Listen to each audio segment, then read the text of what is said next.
Buenos días para todos. Damos inicio al segundo panel del día de hoy titulado Crímenes ambientales y ecotráfico. En este panel abordaremos la pregunta por cuáles son las implicaciones sociales, políticas y criminales de la deforestación masiva del Amazonas y la minería ilegal, también el crecimiento de los crímenes ambientales en la región.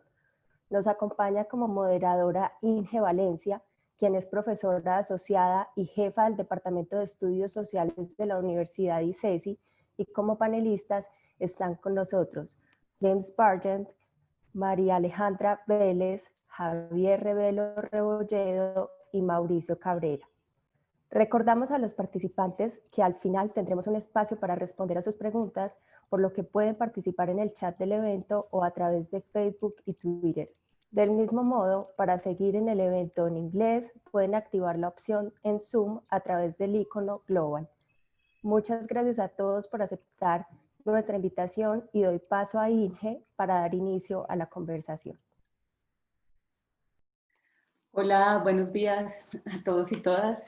Bueno, como siempre, algunas veces tenemos inconvenientes técnicos, pero ya resolvimos. Entonces, gracias a todas las personas que nos están escuchando el día de hoy. Bienvenidos pues a este tercer seminario internacional de crimen organizado. Hoy estamos con nuestro panel Crímenes ambientales y ecotráfico. Y tenemos, bueno, unos muy buenos invitados. Primero, yo quería hacer una breve introducción. Estamos, pues, reunidos en torno a un panel que es muy urgente, de pronto con una agenda un poco menos trabajada dentro de estas problemáticas de crimen organizado asociado a los delitos ambientales. Creo que es importante como reconocer que los delitos ambientales son una de las actividades más lucrativas a nivel transnacional. Si pensamos un poco, pues es uno de los crímenes más lucrativos después del tráfico ilícito de drogas, de las falsificaciones, de la trata de personas. Y algo muy importante que creo que lo vamos a poder ver y conversar aquí es que son actividades altamente lucrativas y con un bajo riesgo, sobre todo para los criminales, ¿no? Normalmente hay una baja respuesta gubernamental, pero en países como el nuestro vamos a ver, que seguramente lo vamos a debatir hoy, las respuestas frente a los crímenes ambientales son altamente securitizadas y tienen una respuesta importante de parte de las Fuerzas Armadas. Algo importante también que creo que conversaremos hoy es que la transformación de estos crímenes ambientales en nuestro país en particular están sucediendo en un contexto particular ligada al posacuerdo, a lo que ha pasado posterior a la firma del acuerdo de paz y a la salida, digamos, de uno de los actores del territorio, de las antiguas FARC, y hemos tenido pues una explosión de fenómenos ligados a economías ilícitas como los cultivos de uso ilícito de coca y marihuana. Tenemos pues con estos datos que siempre nos da Naciones Unidas, la Oficina de Naciones Unidas contra la Droga y el Delito. Sabemos que en los últimos 5 años tuvimos un repunte importante y hoy tenemos casi 154,000 hectáreas sembradas en coca, que se une además a la explosión de un fenómeno muy importante alrededor de lo que ha sido la minería de enclave extractivo ilegal, que hoy está golpeando duramente los departamentos de Chocó y Antioquia. Y a ello pues hay que sumar los fenómenos de deforestación que se están viviendo en departamentos como Caquetá y Guaviare, ¿no? Entonces vamos a tener un aumento de estos fenómenos, un aumento de dinámicas de violencia ligadas también al acaparamiento de tierras, al ampliamiento de la frontera agrícola, que complejizan mucho más este panorama de los crímenes ambientales. Es por eso que hoy tenemos digamos, un selecto grupo de investigadores, investigadoras que han estado, digamos, investigando también en el espacio público, de la política pública, que tiene que ver también con los procesos de decisión que conciernen a este campo. Y pues tenemos unos invitados de lujo que hemos decidido convocar para poder tener una conversación sobre esta temática en particular.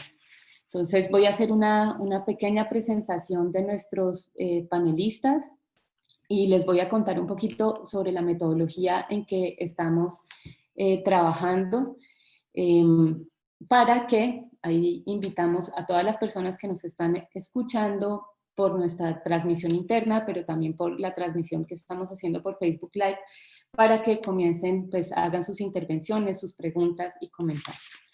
Entonces, primero quisiera presentar a James Bargent, que es el administrador de proyectos en Insight Crime. James ha trabajado con Insight Crime desde el 2012, liderando investigaciones sobre delitos ambientales, narcotráfico, redes criminales y grupos armados. Y ya tiene una década de experiencia como periodista haciendo reportajes en América Latina. Y ha trabajado en diarios como Washington Post, el Guardian y el Miami Herald, entre otros. También nos acompaña la profesora María Alejandra Vélez, colega, directora del Centro de Estudios sobre Seguridad y Drogas, el CESED, de la Universidad de los Andes. Ella es profesora asociada de la Facultad de Economía y también es miembro fundador del Centro de los Objetivos de Desarrollo Sostenible para América Latina y el Caribe, el CODS, que también está en la Universidad de los Andes. Ella es economista de esta misma universidad y es doctora en Economía de Recursos Naturales de la Universidad de Massachusetts en Amherst, y ha sido profesora asociada del área de sostenibilidad socioambiental en la Facultad de Administración de la Universidad de los Andes también, y pues ha sido profesora visitante investigadora de importantes universidades como la Universidad de Columbia, la Universidad de Nueva York, y profesora visitante en el Centro de Estudios Latinoamericanos y del Caribe de la Universidad de Duke. Y pues hoy seguramente estaremos conversando sobre varias de sus investigaciones que se han enfocado en la gobernanza y el diseño institucional para el manejo de recursos naturales en comunidades rurales. También nos está acompañando el profesor Javier Revelo Rebolledo, que es profesor principal de la carrera de Ciencia Política en la Facultad de Estudios Internacionales, Políticos y Urbanos de la Universidad del Rosario. Él es doctor y magíster en Ciencia Política de la Universidad de Pensilvania y es politólogo de la Universidad Javeriana en Bogotá. También pues muchos de sus trabajos se han enfocado en estudiar la economía política de la deforestación amazónica en Colombia y en particular la forma como el alcance territorial del Estado está relacionado con la propiedad y uso de la tierra.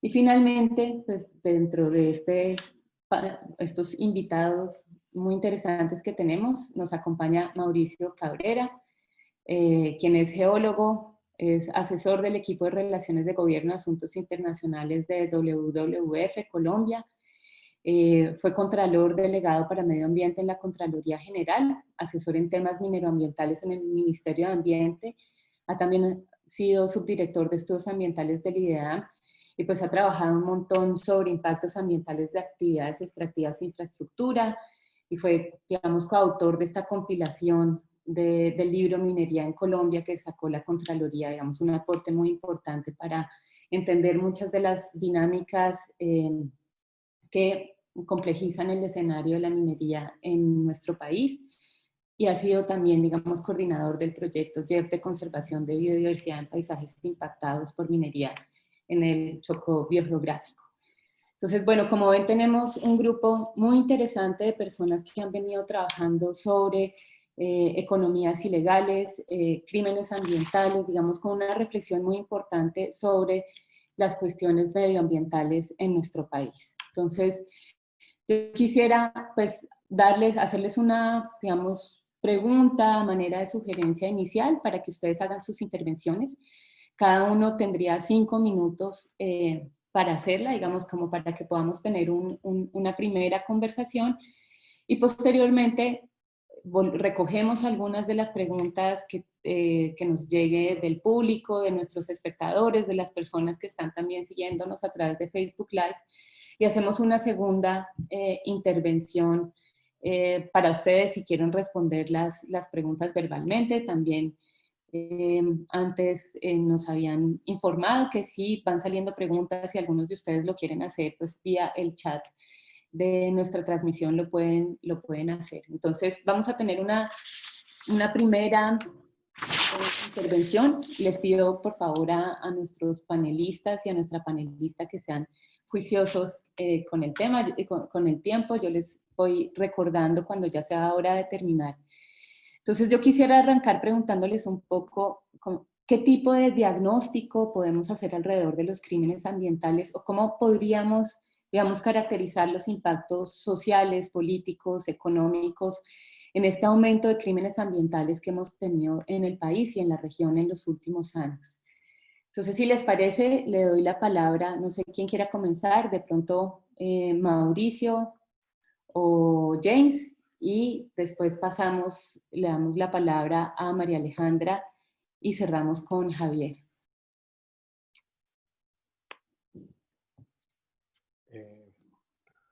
¿Conmigo o con Mauricio?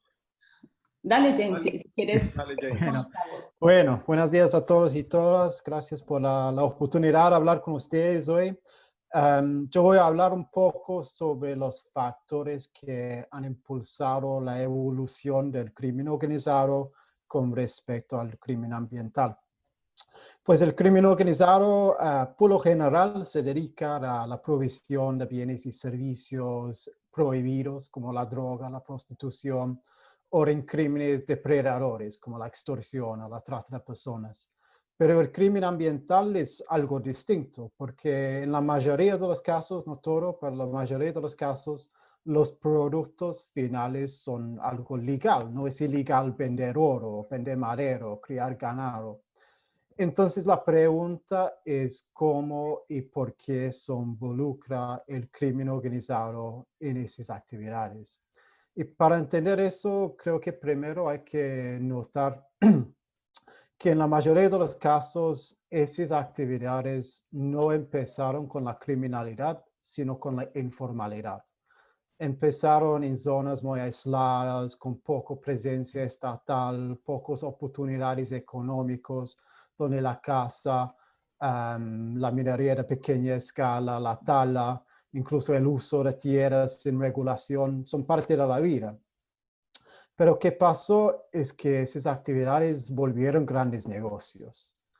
Entraron como el big business, incluso al nivel internacional.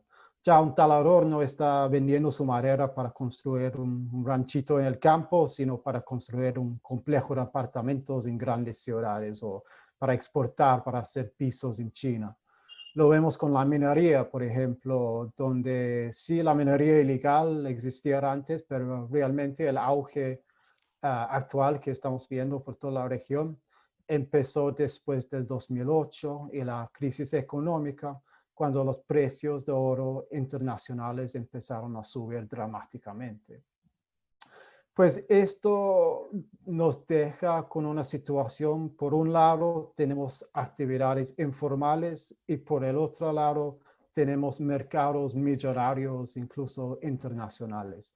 Y eso ha generado un espacio perfecto para el crimen organizado, para ser el puente entre esos dos mundos. Después pasamos a la respuesta del Estado a esta problemática, porque hemos visto en muchos países, especialmente en los últimos 10, 20 años, muchos países han introducido nuevas leyes, nuevos marcos regulatorios para intentar controlar y regular esas actividades. Pero en la mayoría de los casos, eso ha sido regulación sin implementación. Muchos países no tienen la capacidad de implementar las leyes, no tienen los recursos, no tienen la experticia, no tienen la tecnología y muchas veces simplemente no tienen la voluntad política. Lo que sí tienen son altos niveles de corrupción. Entonces, otra vez, eso ha creado un espacio perfecto para el crimen organizado. Porque lo que tenemos es una situación donde para moverse en esas economías, esas actividades, ya se necesita un nivel de sofisticación mucho más alto. Hay que saber cómo arreglar los documentos, a quién paga los sobornos y sobre todo cómo lavar productos de origen ilegal a mercados legales. Pues otra vez tenemos un rol perfecto para el crimen organizado, y como dice antes, con riesgos mínimos para estos actores, porque el Estado no tiene la capacidad de intervenir.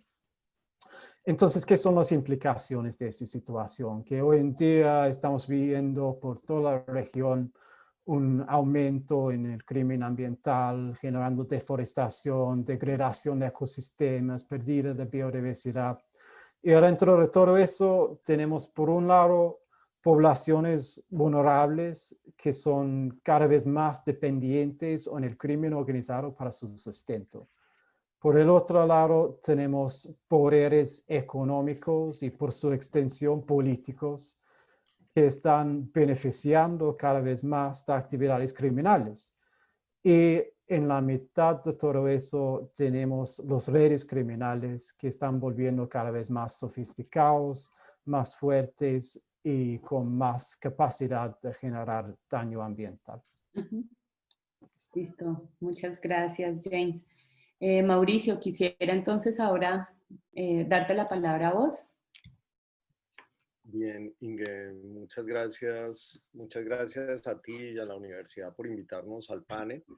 Pues sí, retomando parte de lo que plantea James, efectivamente, estos fenómenos se están dando, pues en Colombia el tema de deforestación se está dando alrededor de las dos grandes masas, obviamente, de bosques que tiene el país, que son la Amazonia y el Pacífico. Las dos se están dando unas dinámicas muy fuertes alrededor, pues continúa el tema de cultivos ilícitos como un dinamizador de la deforestación y de la degradación ambiental. La minería ilegal cada día tiene una incidencia mucho más grande en estos factores. Este crimen ambiental está generando unas grandes afectaciones, entre otras cosas, porque por la ecotoxicidad. Digamos, la minería ilegal no es solamente la remoción de la cobertura vegetal, sino es la pérdida del suelo y es la contaminación de cuerpos de agua, de suelos, de especies que terminan en la cadena alimenticia afectando a las poblaciones. Nosotros recientemente hicimos unas mediciones de mercurio en el Pacífico, en el Chocó, y los niveles encontrábamos más del 50% de población en Quibdó con niveles por encima de lo permitido por la Organización Mundial de la Salud. Entonces, el problema ambiental no solamente termina siendo ambiental, sino de salud pública. La recuperación de esas zonas degradadas es una recuperación muy compleja que aún el gobierno y pues aún el Estado no cuenta con las herramientas, no ha desarrollado las herramientas para controlar tanto el delito de la minería ilegal como los mecanismos financieros, legales para poder recuperar esos pasivos ambientales. Entonces se generan unos grandes vacíos alrededor de precisamente de operación.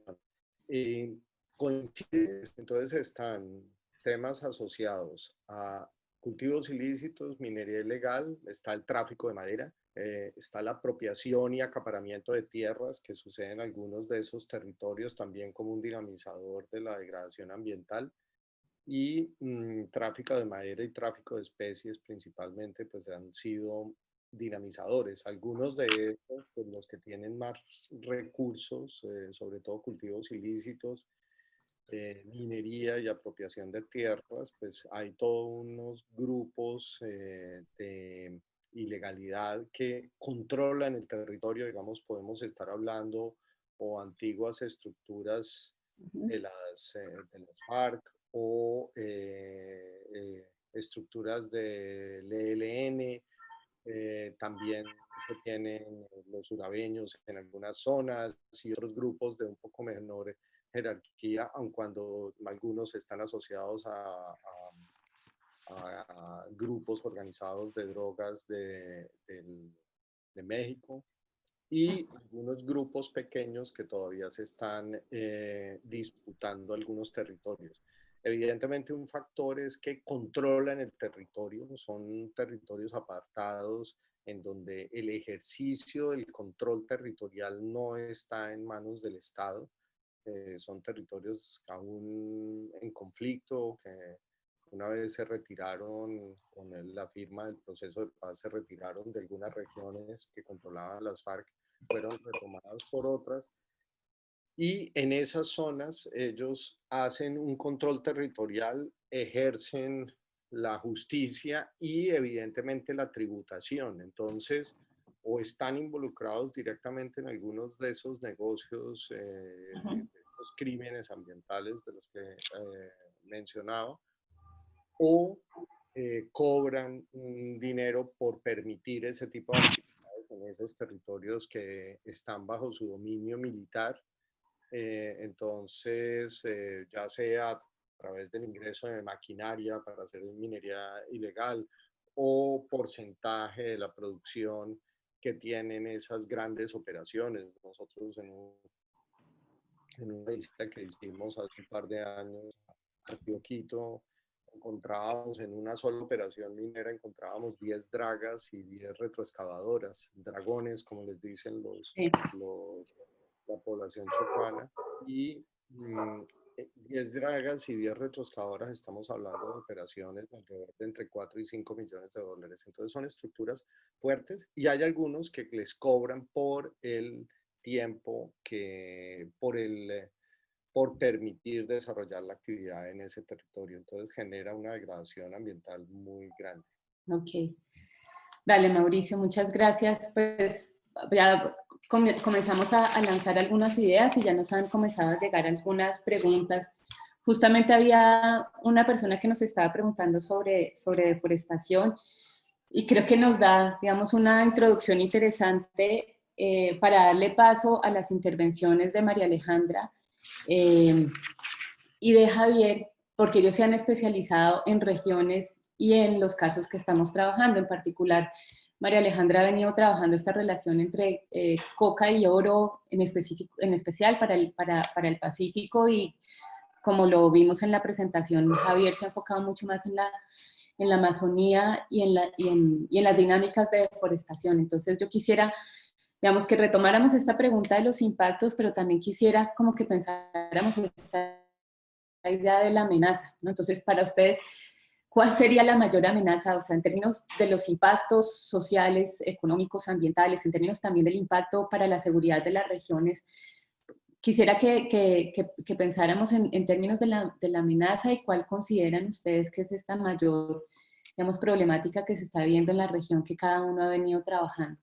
Entonces, te doy la palabra, María Alejandra, y cerramos con Javier. Le recuerdo, por favor, a cada uno sus 5 minutos iniciales. Entonces, María Alejandra.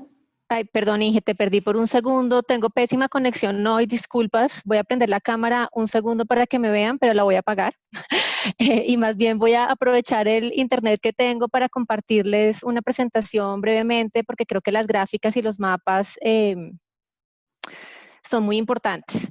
Entonces, por favor, me avisas, Inge, si mi conexión se va. Pero bueno, básicamente yo quisiera hablar un poquito de coca, oro y deforestación en Colombia. No pensaba enfocarme tanto en el Pacífico, ahora lo podríamos conversar.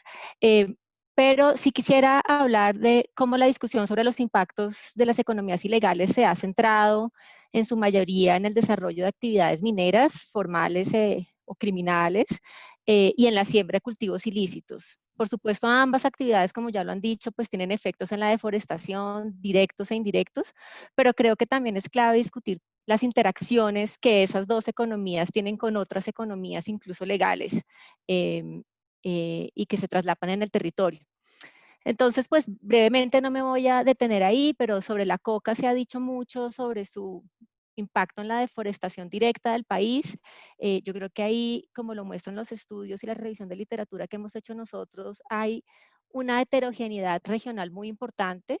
En algunas zonas ha sido motor directo de la deforestación, pero en otras no.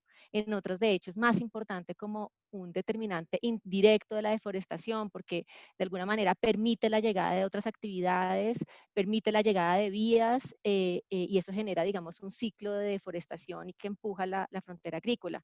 Pero no solamente, digamos, la actividad misma es la que está generando estos crímenes, digamos, ambientales, sino la política de drogas también. Y ahí es importante mencionar que mucha del desplazamiento de los cultivos ilícitos a otras zonas del país ha sido, a zonas sensibles en términos ambientales, ha sido producto de la política de drogas y el efecto globo, como se llama en la literatura. Incluso las expectativas entre cultivadores por los beneficios de la sustitución, se ha documentado que ha aumentado los cultivos ilícitos en algunas zonas. Lo que yo sí quiero resaltar, y que ya lo hemos mencionado varias veces, es que una preocupación hoy concreta es que en los últimos años hemos visto la expansión de cultivos de coca para usos ilícitos en áreas muy sensibles en términos ambientales. En particular, hoy tenemos que el 4.4% de las hectáreas está en parques nacionales, el 9% en resguardos indígenas y el 16% en consejos comunitarios. Obviamente, como lo ven en estas gráficas, no necesariamente la expansión de la coca en las diferentes categorías de protección está relacionada con la deforestación. Para eso habría que ver a nivel regional. Por ejemplo, en Nariño, en los consejos comunitarios hay una relación muy concreta, en resguardos indígenas en Nariño también, pero por ejemplo en el Meta no es la coca lo que está explicando la deforestación en los parques nacionales, etcétera. Entonces, digamos, hay que revisar esas heterogeneidades regionales. Pero quisiera, y ahí no sé cómo voy de tiempo, para ver si profundizo esto en la segunda ronda o reflexiono, hago esas reflexiones. Hacer como un comentario de como cierre Vale. y profundizas en la siguiente ronda. Vale, pues digamos que ante este panorama de expansión de economías ilícitas, en particular coca en los territorios sensibles en términos ambientales, habría que desarrollar otros puntos que lo puedo hacer en la siguiente ronda. La primera es la interacción entre economías legales e ilegales, como rápidamente el lavado de activos implica que después de la coca vienen temas de praderización, de ganadería, de acaparamiento de tierras. Segundo, la interacción entre economías ilegales, y esto es pues todo el tema del traslape territorial que hay entre coca y oro, tanto de oro informal como de oro, digamos, criminal, que están en los mismos territorios. Segundo, cómo esas interacciones entre las economías legales e ilegales tienen interacciones y nutren el conflicto y la violencia. Y vemos ahora, podemos ver los datos del incremento de asesinatos de líderes ambientales, de guardaparques. Entonces, dada cómo están nutridas esas economías, es muy difícil entonces parar la deforestación porque estamos ante actores también violentos. Y cómo de todas maneras en este panorama donde está lo legal, lo ilegal, los grandes, los chiquitos, los informales y los criminales, pues la política pública tiene que diferenciar por tipo de actor para, digamos, abordar este problema de la deforestación y la degradación, porque están diferentes actores de diferente tamaño y calibre operando en los mismos territorios, y eso hace pues que sea muy difícil. Pero podemos profundizar en esas reflexiones en la siguiente ronda. Muchas gracias, María Alejandra. Entonces, Javier, te doy la palabra para que sigamos profundizando un poco en esta reflexión ya más situada a los casos en Colombia. Entonces, si querés, pues seguimos con nuestra, digamos, pregunta alrededor del diagnóstico y de los impactos y chévere que nos cuentes un poco a partir de la experiencia que has hecho vos con el trabajo en deforestación. Bueno, al observatorio por la invitación. Voy a aprovechar estos minutos también para presentar una visión crítica sobre esta relación entre criminalidad y deforestación. Debo decir por transparencia que, digamos, esta reflexión surge de mi tesis doctoral sobre economía política de la deforestación amazónica, que mis lentes no han sido estos de la sociología criminal o la criminología, pero que aspiro desde otros marcos de referencia a tratar de decir algunas ideas que puedan alimentar la discusión sobre criminalidad y deforestación, ¿cierto? Entonces de nuevo, voy a apagar mi cámara y voy a compartir la pantalla, porque tengo una breve presentación. Bueno, estas son unas reflexiones un poco generales, si se quiere, ¿sí? Y pues parto por reconocer que efectivamente, como ya todos lo han dicho, la criminalidad es un motor de deforestación. Eso es imposible de negar, ¿cierto? Sin embargo, lo que yo quiero plantear aquí es que no podemos asumir que la deforestación amazónica es el resultado de la criminalidad. Es decir, este es un fenómeno mucho más complejo en donde la criminalidad tiene un rol, ¿cierto? Pero ese rol solo se entiende en relación con una serie de dinámicas económicas, políticas y culturales, ¿cierto? Y entonces con esa idea de fondo, resalto que el gran riesgo de asumir que el problema es la criminalidad es algo que se llama como la naturalización de la ley. Es decir, en las últimas décadas se han aprobado leyes para disminuir el daño ambiental. Como el daño ambiental no solo persiste, sino que aumenta, hay un riesgo ahí de entender esa brecha. Es decir, una cosa es lo que ordena el Estado en el papel y otra cosa es lo que la gente hace en la práctica. Y si uno, digamos, naturaliza la ley, simplemente termina concluyendo que todo lo que hace la gente está mal y es ilegal, ¿cierto? Y que el gran reto que enfrenta el Estado es hacer cumplir la ley, implementar la ley, ¿cierto? Creo que eso tiene el riesgo de desconocer que en la práctica y en estas realidades, en estas regiones, la ley es en sí misma un punto en disputa. Hace parte fundamental del conflicto, no solo el conflicto armado, sino la deforestación entendida como un conflicto socioambiental. Y ahí yo les doy dos ejemplos de cómo la ley hace parte de ese conflicto y la definición misma de lo que entendemos como ilegal o como criminal, ¿cierto? La primera es el reconocimiento de que lo ilegal se puede legalizar. Es decir, esa brecha entre la norma y la realidad se puede solucionar legalizando las prácticas que eran consideradas ilegales. Y aquí una idea muy rápida. En este mapa ustedes ven el ordenamiento territorial del Estado hacia 1960. En verde claro, la Reserva Forestal de Ley Segunda, ¿cierto? Casi toda la región amazónica declarada reserva. ¿Qué implicaba esto? Que las ocupaciones, las actividades económicas y la titulación de tierras estaba prohibida en estas áreas que se declararon en el 59, ¿cierto? Pero ¿qué ocurrió? Que esta reserva se declaró sobre muchas ocupaciones que ya estaban, es decir, mucha gente ya estaba viviendo en la región amazónica y además de eso, mucha más gente siguió entrando y llegando a ocupar y a reclamar tierra en la región amazónica, ¿cierto? Entonces, ¿qué es lo que uno ve si hace una cronología, digamos, y salta 20 años en el ordenamiento jurídico del Estado y ahí encuentra ahora con color café claro algo que se llama la sustracción de la reserva? Es decir, son áreas que el mismo Estado dice, esto, ¿saben qué? Esto ya no es una reserva forestal.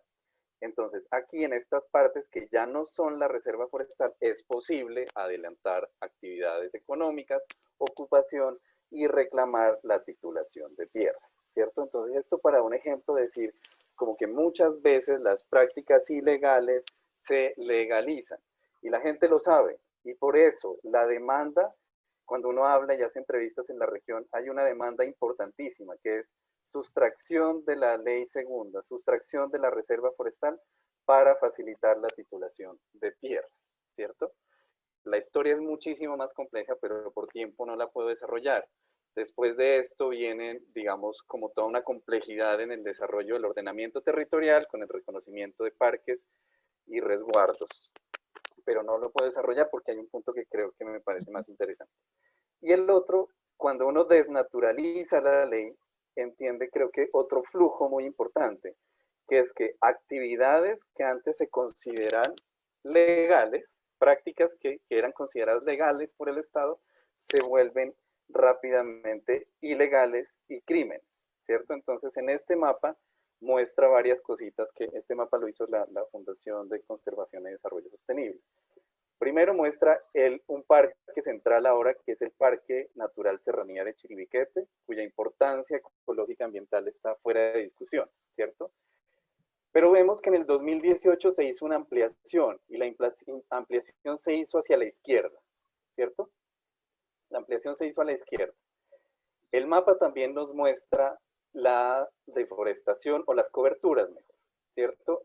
En amarillo clarito, ustedes pueden ver las áreas que ya no son bosque, ¿cierto?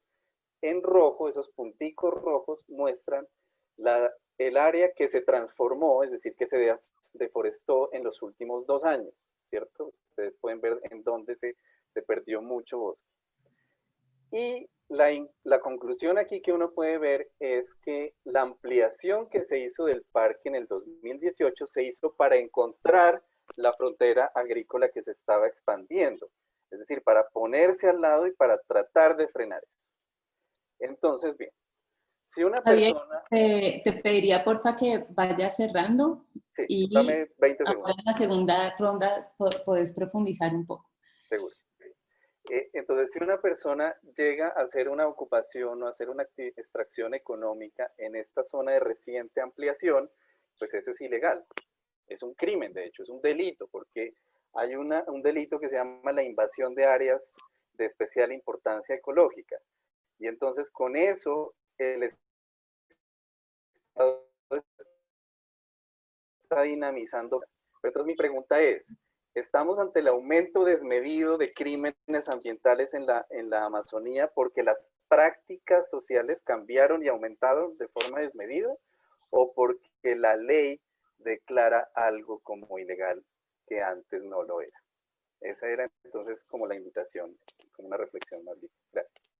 Listo. Dale, muchas gracias, Javier. Bueno, tenemos unos puntos iniciales muy, muy interesantes. Creo que desde distintas orillas nuestros panelistas pues, han puesto sobre la mesa, digamos, ideas como el involucramiento de la criminalidad organizada pues, en estos crímenes ambientales. Creo que ahí James nos decía algo muy interesante que tiene que ver, creo que con algunas de las ideas que nos proponía Javier ahora, de cómo la informalidad se va convirtiendo en un delito ilegal y que tiene que ver también, digamos, con esas declaratorias que hace el Estado muchas veces cuando declara una actividad legal o ilegal. Creo que con la minería también ha sucedido unas situaciones parecidas con esos grises que nos ha dejado, por ejemplo, el código minero. Pero lo que vemos también, por ejemplo, viendo los mapas que nos mostraban María Alejandra y Javier, es pues el desarrollo y el fortalecimiento de estos fenómenos, de los crímenes ligados, digamos, a regiones que están marcadas por el conflicto armado, por la violencia, por menor presencia estatal y también, digamos, con esa delgada línea de actividades que transitan entre lo ilegal y lo legal, ¿no? Entonces, yo quisiera, pues, pensando como este diagnóstico que hicimos y con estas como dos maneras de responder de parte del Estado frente a crímenes ambientales, yo quisiera que pensáramos, o bueno, que nuestros panelistas pensaran para ustedes cuáles serían justamente esos grandes desafíos para prevenir los crímenes ambientales, porque estamos hablando de un panorama de violencia, retos en términos del ordenamiento territorial, cuando hablamos, por ejemplo, de las zonas de reserva ambiental, los parques naturales, las zonas digamos, de extracción, como lo mencionaba ahora Javier, y también, pues, como yo lo mencionaba un poco al comienzo, en nuestro país, pues gran parte de la respuesta a estos crímenes han sido, digamos, en una apuesta muy securitizada de parte, digamos, de las Fuerzas Armadas, que son las primeras que están haciendo las intervenciones en los territorios. Entonces, con este panorama, nuevamente, y recogiendo algunas de las inquietudes que el público nos comienza a sugerir, para ustedes, ¿cuáles serían esos desafíos para prevenir los crímenes ambientales? Pensando también como respuestas desde el Estado, pero respuestas que se erigen desde lo local también. Entonces, si les parece, podemos volver a tener el mismo orden. James, si te parece, podemos comenzar con contigo y después le damos la palabra a Mauricio. Listo, pues sí, como vemos con las otras presentaciones, esas son dinámicas muy complicadas y no hay respuestas sencillas de ellos, pero yo voy a dar un abordamiento muy general de cómo lo veo la problemática y cómo podemos empezar a intentar solucionarlo. Pues por un lado, no tanto en Colombia, pero en muchos países de la región, todavía el crimen ambiental se trata como algo no tan importante, no tan grave. Pues para mí, de nuestra perspectiva, creo que es importante que se reconoce ese como una actividad de crimen organizado. Eso no es algo para pagar algunas multas y ya. Ya estamos hablando de redes sofisticados, criminales, organizados y deben ser investigados y procesados así. Y en varios países están empezando a tomar esos pasos. Por ejemplo, en Perú, con la madera, ya están haciendo las primeras investigaciones tratando la tala ilegal y el tráfico de madera como crimen organizado. Pero por el otro lado, y como yo hablé, los otros compañeros también, tenemos este problema de separar los criminales de los informales y de las poblaciones vulnerables y comunidades que realmente no tienen muchas más opciones. Pues cualquier intento de resolver esos problemas también tiene que reconocer los problemas de esas comunidades y buscar soluciones, si es por rutas de formalización o si es por brindar otras alternativas económicas, pero simplemente criminalizar a todos que participan en esas actividades solo para empujar a esas comunidades hacia la criminalidad, hacia mercados negros y hacia el crimen organizado. Y por el otro lado, tenemos al fin de las cadenas de suministro, las empresas, los consumidores, que son todos nosotros. Tenemos que tomar, y las empresas en particular, tienen que tomar más responsabilidad para su cadena de suministro. En Inside Crime, investigando estos temas, hemos rastreado oro ilegal, madera ilegal, incluso fauna, a grandes empresas, una de las empresas más importantes de nivel nacional e incluso internacional. Y casi todos ellos tienen como sus protocolos de monitorear sus cadenas de suministro, pero en la gran mayoría quedan en el papel. Es que no se dan cuenta de la realidad, que es mucho más complejo de simplemente revisar los papeles y todo eso. Pues esas empresas tienen que tomar más responsabilidad para sus cadenas. Y finalmente, obviamente, está el Estado, que tiene que buscar este equilibrio en su marco regulatorio y también en sus operaciones represivas y sus inversiones sociales. Todo eso debe ser un esfuerzo integrado entre esos factores, buscando trazabilidad y sostenibilidad en esas actividades, invirtiendo socialmente en las comunidades y además de todo eso, persiguiendo los redes de crimen organizado. Gracias, James. Entonces, Mauricio, si quisieras vos responder esta segunda pregunta. Claro, sí.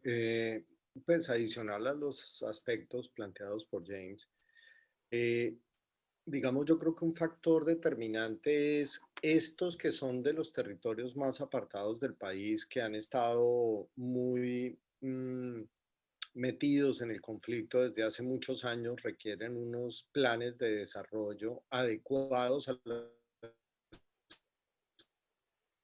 que tienen.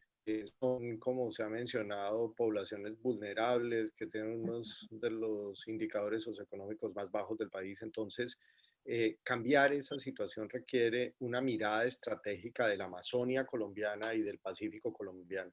Se han hecho algunos ejercicios, el DNP hace unos 2 años y medio, más o menos 3 años, sacó un documento, el MOTRA, de la planeación estratégica de la región amazónica. Sobre el Pacífico se han hecho ya hace mucho más tiempo, bajo una mirada completamente diferente, esas miradas estratégicas. Yo creo que tienen que ser, primero hecho uno para el Pacífico y el de la Amazonia, comenzar a operativizar las opciones económicas que se han planteado y las alternativas y modos de desarrollo que se han planteado para esos territorios. Estamos hablando de economías de pago por servicios ambientales, proyectos red. Se ha desarrollado una serie de instrumentos económicos que eventualmente pueden ayudar a mejorar esas condiciones de vida de los habitantes del territorio, y no circunscribirlo, como lo mencionabas, a solamente a la parte operativa, militar, digamos, sino también esa llegada del desarrollo, pues digamos, de la institucionalidad más bien, que garantice un desarrollo adecuado para los territorios y sus habitantes. Recordemos que la mayor parte de esos territorios están habitados por comunidades indígenas y comunidades negras que tienen unas condiciones y unas protecciones especiales. Entonces eso se vuelve determinante. Consideramos también que uno de los factores que se debe fortalecer es la gobernanza de esas comunidades. Estamos iniciando unos procesos de monitoreo comunitario, aprendiendo un poco del ejercicio de la sentencia del Río Atrato, que precisamente está asociado a un deterioro ambiental asociado a minería ilegal. Y ahí se está planteando cómo fortalecer a las comunidades para que ellas conozcan la calidad ambiental, conozcan qué tanto está ocurriendo degradación ambiental y a su vez puedan ser partícipes, digamos, de esas decisiones y búsqueda de soluciones para esos territorios. Entonces el fortalecimiento de la gobernanza nos parece fundamental. En ocasiones el Estado de pronto requiere ese input de las organizaciones fortalecidas para poder actuar de manera más efectiva. Se deben desarrollar unas condiciones habilitantes, fortaleciendo la capacidad municipal, y respecto a los temas de operativos, vemos que el tema se debe centrar más que en las acciones de fuerza, en unos ejercicios de mejorar la inteligencia, la entrada de recursos por minería ilegal, cultivos ilícitos y otros de esos fenómenos son cantidades importantes de dinero. Entonces creemos que hacer inteligencia y lograr controlar adecuadamente los grandes actores que están involucrados puede resultar mucho más efectivo, incluyendo insumos, maquinaria amarilla, la comercialización que se desarrolla alrededor de eso. Considero que esos pueden ser algunos de los elementos, más algunos ajustes legislativos y reglamentarios que deben ser desarrollados. Hoy por hoy hay algunos proyectos de ley y debería revisarse si se está abordando con la suficiencia necesaria. Tal vez el proyecto de ley de minería ilegal, planteando que entonces hay que legalizar a todos los que están ahí, pues no creemos que debe ser el resultado final de esa problemática de la minería ilegal, porque eso plantearía básicamente pues unas intervenciones de alta degradación en el Pacífico y en la Amazonia. Listo, dale, gracias Mauricio. Entonces, María Alejandra, y pues aquí si quieres puedes profundizar un poco. Me parece muy interesante lo que estabas planteando ahora de esos tránsitos entre lo legal y lo ilegal. Entonces, para que termines un poco la presentación. Sí, perfecto. Estoy cambiándome aquí de lugar a ver si ahora sí me funciona mejor el internet. Pero sí, yo quisiera abordar esos 4 puntos que no alcancé a abordar en la ronda anterior. Básicamente el primero, la interacción entre las economías legales e ilegales. Y ahí yo creo que uno de los fenómenos más visibles en ese tránsito de los recursos de la legalidad a la legalidad es el lavado de activos, ¿no? Y yo creo que, por ejemplo, en temas de acaparamiento territorial, que lo ha venido denunciando Rodrigo Botero tantas veces, cómo se praderizan los bosques y se apropian y luego se valorizan y luego ya simplemente empiezan a ser legales por un sistema de vías que se están construyendo, etcétera. Entonces, yo creo que no solamente nos podemos enfocar en las economías ilegales, sino también en las legales que rápidamente se conectan. Eso por un lado. Por el otro, pues está todo el tema de la interacción entre las economías ilegales. Y ahí los datos que les iba a mostrar es que el 43% del territorio nacional hay un traslape entre coca y oro. En el Pacífico colombiano en particular, por ejemplo, la fuerza laboral migra de una actividad a otra en función de los precios del oro, en función de las estrategias de erradicación. Incluso hay datos históricos que muestran una relación negativa cuando sube el precio de oro, bajan las hectáreas de coca cultivada, etcétera. Pero las estrategias de erradicación o las estrategias de sustitución no tienen para nada contemplado el oro, ¿no? Entonces va las estrategias de sustitución por un lado, las estrategias de erradicación por el otro y las estrategias de formalización por el otro. Y yo creo que hay una oportunidad de empezar a mirar esos mercados de manera conjunta. Ahora sí que tengo mejor internet, les puedo compartir rápidamente pantalla nuevamente y les quiero mostrar estos datos donde hemos graficado la evolución de hectáreas de cultivos de coca en consejos comunitarios con zonas mineras de comunidades negras y en consejos comunitarios sin zonas mineras. O sea, hay coca en los dos lados, pero claramente donde hay oro hay más coca. Y la coca y el oro nunca es parte de la discusión de la política de drogas para ver cómo se utiliza también como una estrategia de prevención y formalización y certificación.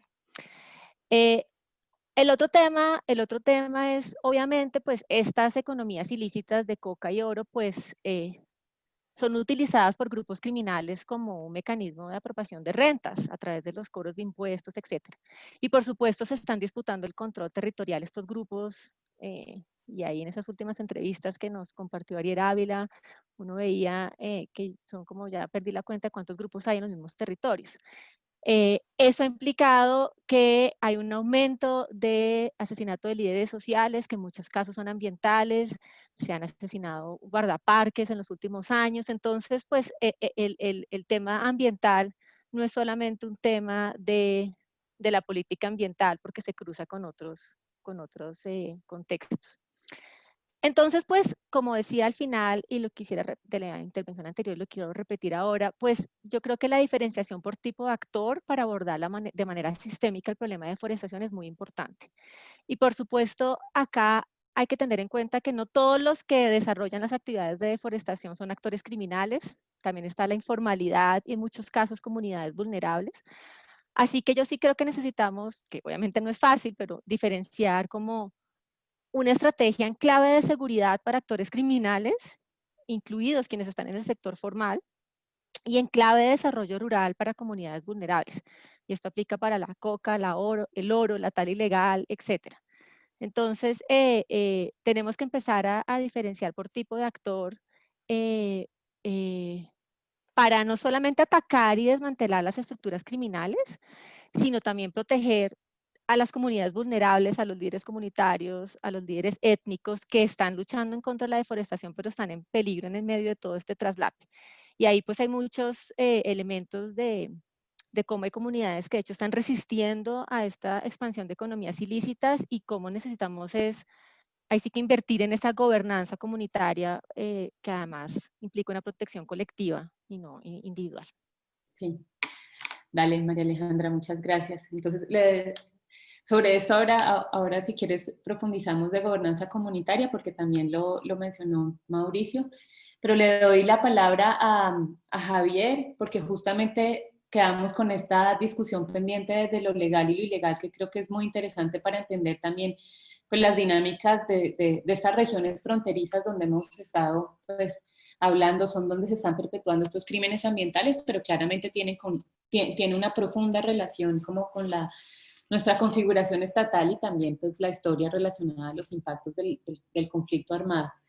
Entonces, Javier, si vos querés terminar, digamos, con esta reflexión que traías de esa tensa relación de lo legal y lo ilegal para entender los procesos de deforestación en la Amazonía. Bueno, sí, porque es bastante difícil ir de último, ya varios de los que me antecedieron han dicho temas muy importantes. A ver, digamos, la invitación como que yo quisiera hacer es sí eso, digamos, como no reducir el tema a un asunto de criminalidad, el asunto es mucho más complejo, que no hay que naturalizar la ley, simplemente hay que desnaturalizarla y entender que eso hace parte fundamental del conflicto, ¿cierto? Y entonces les doy otro ejemplo. En los últimos años hubo una mesa de concertación entre parques y campesinos. Había dos posiciones en la mesa. Rápidamente, la posición de Parques Nacionales Naturales, que decía, ustedes no pueden vivir aquí, tienen que salir, ¿sí? La posición de organizaciones campesinas que decían, pues cambie la ley para que nosotros podamos tener una vida razonable, social, sostenible, pero que no tengamos que salir, ¿cierto? Entonces, si uno simplemente asume que la ley y vivir en un parque es un delito y con eso trabaja, se está perdiendo la mitad de la historia. Entonces, esa es la primera invitación que quería hacer. Y lo segundo es como reforzar algunas de las ideas que ya han dicho, es decir, que yo no veo un gran debate con lo que ya han dicho antes. Lo primero es la conexión con las economías legales, que todos lo han dicho, creo que fundamentalmente María Alejandra enfatizó esto, ¿cierto? Les voy a compartir una gráfica que a mí me gusta mostrar para que ustedes vean cómo la deforestación no es el resultado directo de los cultivos ilícitos, ¿sí? Directo. Ella diferenció entre directos e indirectos, entonces yo me pego de su lenguaje. Y ustedes pueden ver al lado izquierdo, ¿cierto? En el departamento de Caquetá, ¿qué es lo que muestran las barras? Las barras son cabezas de ganado, las barras amarillas. ¿Qué es lo que muestra la línea verde? La línea muestra pérdida de bosque anual, ¿cierto? ¿Y qué es lo que muestra la línea punteada azul? Es la cantidad total de cultivos ilícitos en el departamento de Caquetá, ¿cierto? Es decir, si uno asume que todos los cultivos ilícitos en el Caquetá deforestan, que es una suposición excesiva, pero digamos, si uno asume eso, no llega ni a la quinta parte del total de hectáreas que se pierden. Entonces, si uno se queda pensando que la deforestación viene de cultivos ilícitos directamente, se está perdiendo la mayoría de la película, y aquí hay que hablar de ganadería. Y hablar de ganadería es hablar de sectores con una voz política muy importante, tanto a nivel local como a nivel nacional. Listo. Entonces, la primera idea, que no es muy nueva, pero que para reforzar algo que ya decía María Alejandra. Y lo segundo, y con esto termino, es cuando ustedes ven cómo caracterizamos este problema, ¿sí? Es decir, ¿qué tanto se debe esto a los grandes deforestadores? Porque nosotros queremos creer, ¿cierto?, que si se pierden 200.000 hectáreas en la Amazonía, el resultado es de 20 personas que están tumbando 10.000 hectáreas cada persona, ¿cierto? Entonces nosotros queremos ver el problema como que unos muy poquitos están deforestando miles y miles de hectáreas. El mismo IDEAM, cuando cuantifica y muestra la cantidad de área de los polígonos, muestra algo, una imagen, y es que la mayoría de los polígonos de deforestación que ocurren en el país son pequeños, de 1 hectárea, de 1 o 2 hectáreas, de 2 a 10 hectáreas, de 10 a 50, y hay unos pocos de más de 50 hectáreas. Entonces, no es lo mismo, piensen en la discusión que se daba en los 90 sobre la política antidrogas. No es lo mismo las grandes plantaciones de coca, es decir, si uno piensa el problema de los cultivos ilícitos como grandes plantaciones de coca, lo que en su momento se vivía en Miraflores, por ejemplo, en los 90, ¿cierto? Una cosa es eso, entonces uno dice, si hay 200.000 hectáreas de coca en el país, y uno dice, son 20, y cada uno tiene de 10.000 hectáreas de coca, pues ese es un problema distinto. Pero si uno se da cuenta de que alrededor de las 200.000 hectáreas de coca hay 100.000 familias, el problema es un problema social distinto, ¿sí?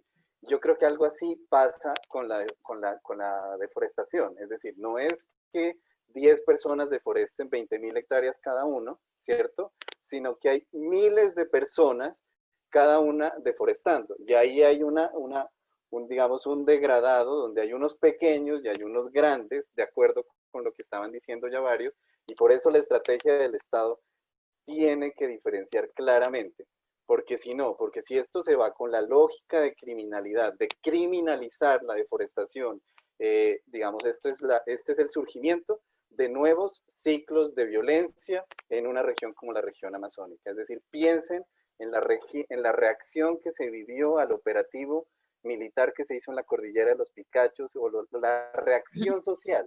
La gente sale a las calles y se enfrenta violentamente con el Estado, oponiéndose a esos operativos. Entonces, si esto no se maneja y se maneja con esas generalizaciones, estamos alimentando el conflicto en zonas que han sido gravemente afectadas por el conflicto. Dale, gracias, Javier.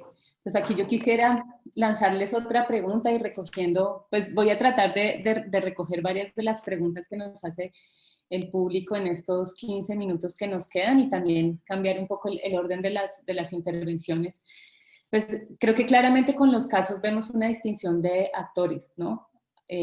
Actores pues que están involucrados o que quedan fijados en esta idea de lo ilegal. Pienso, por ejemplo, pues lo que vos decías ahora, comunidades campesinas, como fue, por ejemplo, el resultado de Artemisia, que fue muy, muy polémico, o para el caso del Pacífico siempre está esta tensión con relación a la declaratoria, pues a la manera de definir la minería ilegal, porque en esa idea de lo ilegal han quedado comunidades, por ejemplo, afrodescendientes que realizan la minería como una actividad de subsistencia y una actividad propia, tradicional, pues ligada a sus propios procesos. Entonces, aquí, arrancando ahora con Javier, me voy a volver. Yo quisiera como preguntarte, y aquí recogiendo algunas preguntas del público, ¿cómo podemos como caracterizar mejor este escenario de la deforestación de la Amazonía? Porque vos has hablado, bueno, está, digamos, esta cosa hacia la ganadería, están las poblaciones más vulnerables, pero también cuando estábamos hablando en la preparación del panel, está esta pregunta, bueno, ¿por qué también está detrás la criminalidad organizada? De pronto no tan claro para el caso colombiano, mucho más para el caso brasilero. Entonces quisiera de pronto que entraras un poquito más en detalle ahí, ¿no? Como caracterizar este fenómeno de la deforestación, porque claramente pues hemos hablado de algunos actores, pero quisiera, digamos, que habláramos un poco más de deforestación, las dinámicas de la violencia y de la criminalidad organizada, para arrancar ahí. Y a María Alejandra quisiera que de pronto nos hablara un poco más de estos ejercicios de gobernanza comunitaria que vos has trabajado en el caso particular del Pacífico, porque por acá hay una pregunta que nos habla de, pues en lugares donde se dan estos procesos de deforestación, podrían darse procesos de sustitución que sean sostenibles en el tiempo, pero hasta ahora no hay, digamos, como propuestas que hayan sido efectivas. Entonces, de pronto, digamos, con el trabajo que vos has hecho con consejos comunitarios en el Pacífico, nos podrías contar un poco más. ¿Listo? Entonces, les dejo estas dos preguntas para Javier, María Alejandra, y después nos vamos con Mauricio y con James. Una pregunta muy difícil. Yo simplemente diría como que creo que sabemos muy poco. Es decir, creo que hay que partir por reconocer eso. Se sabe muy poco sobre esa relación entre grupos armados y deforestación. Y estamos trabajando con una serie de generalizaciones que son pues, problemáticas, digamos, ¿sí? Entonces, por ejemplo, se ha dicho que la presencia de las FARC fue fundamental para disminuir la deforestación, ¿cierto? Para mantener eso a raya un poco. Y entonces, si uno mira, pues el rol de la deforestación, lo que yo alcanzo a entender, es tan complejo como el rol del Estado. Es decir, las FARC hacen muchas cosas y esas cosas que hace en su complejidad tiene efectos diversos. Por ejemplo, unos colegas aquí en la facultad estudian el papel de las FARC en la construcción de carreteras, ¿cierto? Y sabemos pues que las carreteras están asociadas fuertemente a deforestación, pero también otros hemos visto el papel de las FARC en los cultivos ilícitos, en el fomento de los cultivos ilícitos o de uso ilícito, y sabemos que eso también está relacionado con la deforestación. Y al mismo tiempo, pues obviamente está esta otra cara de la regulación de los manuales de convivencia y etcétera, en donde eso contribuye a mantener la deforestación a raya, y digamos el control férreo que tenían, cierto, como del territorio en términos de las dinámicas de poblamiento, es decir, de qué regiones se podrían o no poblar. Entonces, cuando pensamos en el efecto de los grupos sobre la deforestación, yo creo que hay que reconocer que así como el Estado es diverso, los grupos también son diversos y van dejando legados distintos. Y eso varía territorialmente, digamos. Uno no puede, por el hecho de lo que observa en una región como el norte del Caquetá o el sur del Meta, uno no puede generalizar para todo el país tan fácilmente, ¿cierto? Porque si uno estudia la zona del Urabá o del Chocó y del Darién, ¿cierto? Digamos, el efecto del conflicto armado sobre la deforestación, pues ha sido, creo yo, como el inverso, ¿sí? Es decir, eso ha servido a promover grandes transformaciones en el uso de la tierra que llevan y se manifiestan en la deforestación. Entonces creo que ahí hace falta mucho más estudios para entender bien esa relación. Entendemos poco, creo yo, todavía sobre el rol de las FARC en la deforestación. Y si queremos entender bien eso, o sea, esa es la línea de base si queremos entender bien el papel de lo que pasa después de la desmovilización de las FARC. Digamos que son grupos que llegan como con otras apuestas territoriales distintas, y de eso pues se sabe, creo que aún. Listo. Bueno, gracias, Javier. María Alejandra. Gracias, Inge. Pues primero hay que decir para la región del Pacífico y para quienes nos oyen de otros países en Latinoamérica, hay que primero dar un contexto rápido y decir que, digamos, el Pacífico colombiano, prácticamente todo el territorio de esa región, más de 6 millones de hectáreas han sido tituladas colectivamente a comunidades afro o comunidades negras, como lo reconoce la ley. Obviamente, paralelo a ese proceso de titulación colectiva, pues también hemos visto una expansión de cultivos de uso ilícito en la región, que es básicamente el 16% del total de cultivos, y más o menos estamos hablando de entre el 6 y el 8% del total de la deforestación. Pero también hay que decir que en ausencia de esa titulación colectiva y en ausencia de la conformación de estos consejos comunitarios, pues tanto la expansión de la coca como la deforestación sería aún peor. Es decir, es porque existen los consejos comunitarios y se titularon colectivamente que todas esas dinámicas de expansión de economías ilícitas y de deforestación se han detenido. Entonces, yo creo que ahí hay una oportunidad de seguir fortaleciendo la gobernanza de esas autoridades étnicas y de esos consejos comunitarios en el territorio. De hecho, aunque hay el 16% de coca en los consejos comunitarios, pues cuando uno ve ya el mapa en el territorio, pues hay muchos consejos comunitarios que no tienen coca ni minería ilegal. Y cuando uno entra allí a preguntar qué es lo que está pasando, y lo que nosotros hemos medido es que básicamente hay una resistencia, las comunidades no son actores pasivos y hay una resistencia muy fuerte de las comunidades a la entrada, digamos, de esos actores ilegales también en el territorio. Y yo creo que ante la ausencia, digamos, de un Estado fuerte, de la provisión de bienes públicos, de emprendimientos productivos sostenibles, pues esto es lo único que ha detenido la resistencia comunitaria, la organización comunitaria, procesos de degradación ambiental aún peores.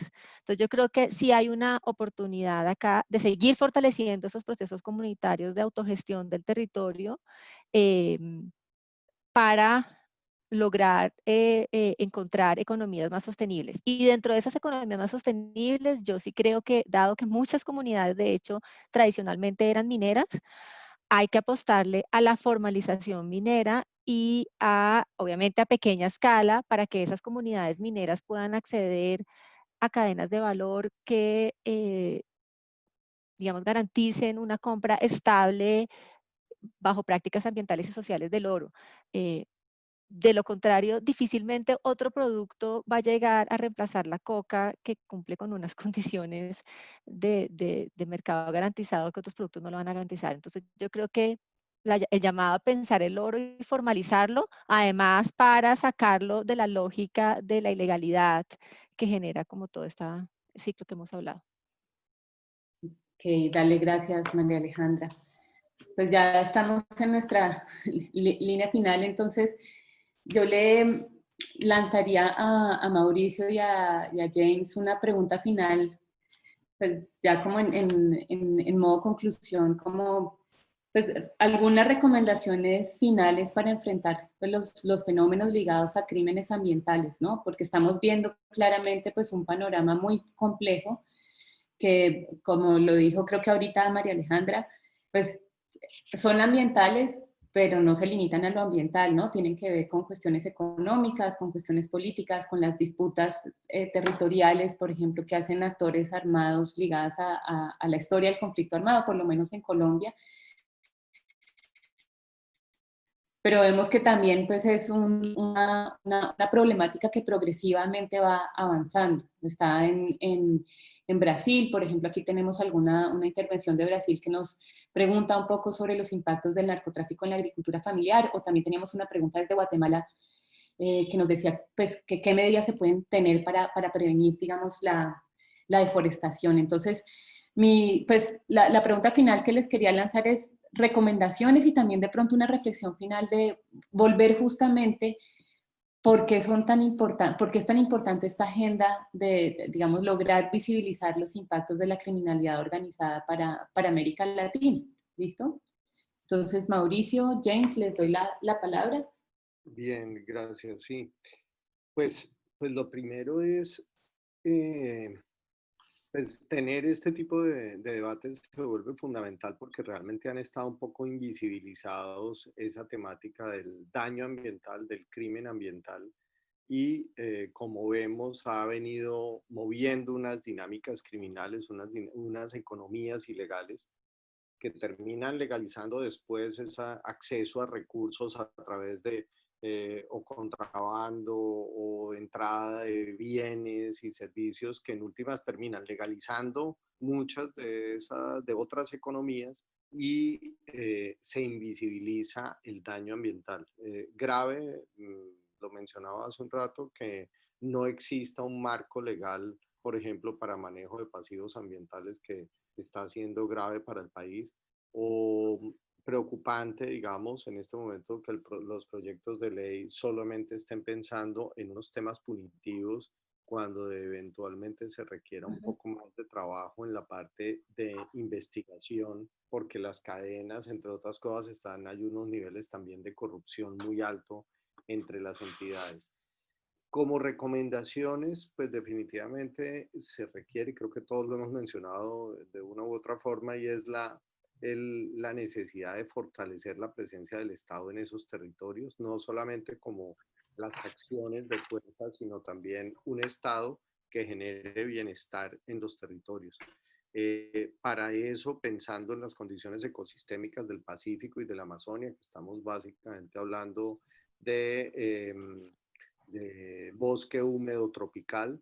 En ese bosque húmedo tropical que tiene una alta presencia de actividad minera, el Pacífico, pues probablemente la formalización, María Alejandra lo planteaba, puede ser un mecanismo viable, un tipo de minería que no genere la degradación que hasta la fecha ha venido generando con mercurio y es posible y se tiene que trabajar en ello. En la Amazonia es un poco más complejo, la actividad minera es de mucho menor impacto, es de mucho menor intervención y pues ahí creo que las condiciones no están dadas para que se desarrolle ese tipo de actividad. Además que las concentraciones son mucho menores. Hoy se está dando en razón al alto precio del oro que sucedió ahora en la época de COVID y de 2008 en adelante, que se subió de manera absurda, pasando en 2012 estaba en $8.000, pasó a $65.000 un kilo. Obviamente eso genera unas dinámicas. La planeación estratégica de la Amazonia y del Pacífico se vuelve un elemento determinante, involucrando a las comunidades sobre alternativas de desarrollo. Creemos que el aprovechamiento sostenible de la biodiversidad puede ser uno de los grandes salidas para esos territorios. También estoy de acuerdo, Javier, lo que plantea en términos de investigación, se deben conocer mejor los fenómenos, y los fenómenos no solamente por las reacciones sociales, sino las reacciones políticas. Recuerdo que en la intervención que hubo en Picachos, el gobernador de Caquetá recién recién posesionado salió a defender a los ganaderos. Entender mejor gráfico que mostraba de la esencia también de muchos actores legales pequeños también debe ser entendida para entonces plantear alternativas que sean viables para esas economías. Entonces creo que por ese lado deben ir las intervenciones del gobierno. Ok, dale Mauricio, muchas gracias. James, entonces te doy la palabra.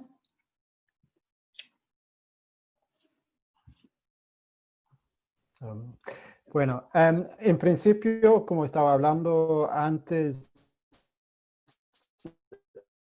lo más importante es un abordamiento integrado, que es la represión, el marco regulatorio, la inversión social y todo esto juntos es absolutamente clave.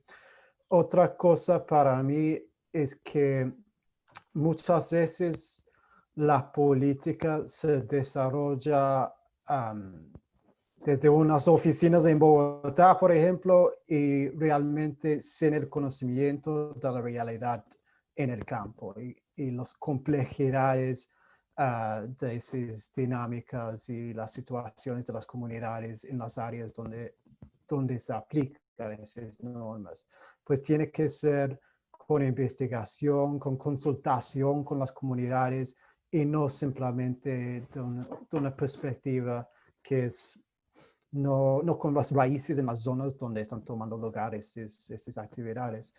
Por el otro lado del mismo punto, pero por el otro extremo, es que muchas de esas actividades ya son internacionales, no simplemente son un tema de lo que está pasando en las zonas de extracción, el oro en particular, pero también con el ganado.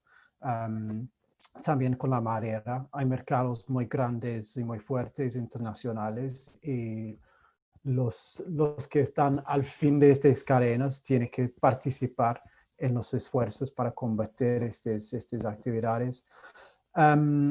Y para terminar, para mí algo absolutamente clave es que todo tiene que tener un enfoque contra la corrupción, porque eso es uno de los obstáculos más grandes si estamos hablando de operaciones represivas, si estamos hablando de regulaciones de trazabilidad. No, todo es desviado por la corrupción. Pues sin tomar esto en cuenta, los resultados de cualquier política, cualquier acción van a ser muy limitados. Ok, gracias James. Pues de nuevo, gracias a nuestros panelistas, a Javier, a Mauricio, María Alejandra, a ti James, a la Universidad del Rosario y al Observatorio de Crimen Organizado. Creo que tuvimos una conversación muy interesante que nos muestra, digamos, justamente el ensanchamiento de estas agendas con relación, por ejemplo, a la necesidad de comprender con urgencia las transformaciones territoriales que se están dando en nuestro país, en nuestra región. Creo que digamos, estas discusiones que estamos teniendo sobre los nuevos fenómenos para entender las lógicas de la criminalidad organizada comienzan a, digamos, como abrir cada vez más puertas, ¿no? Hoy estamos hablando de crímenes ambientales.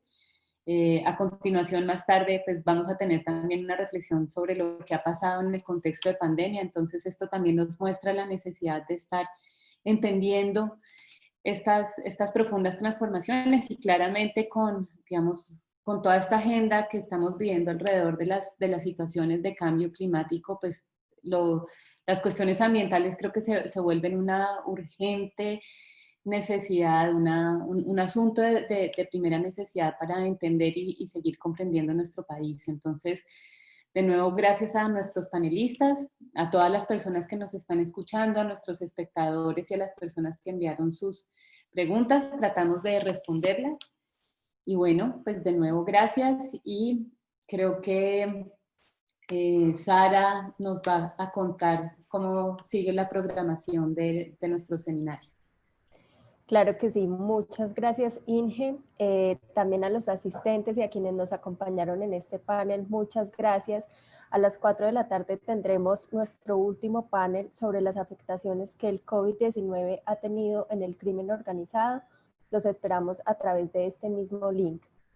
También queremos decirles que las presentaciones de algunos de nuestros panelistas no podrán ser socializadas con los espectadores, pero las memorias del evento podrán ser consultadas posteriormente en el repositorio de la Universidad del Rosario, el blog del Observatorio Colombiano de Crimen Organizado y en el canal de YouTube de Inside Crime, sobre lo cual les comunicaremos vía correo electrónico.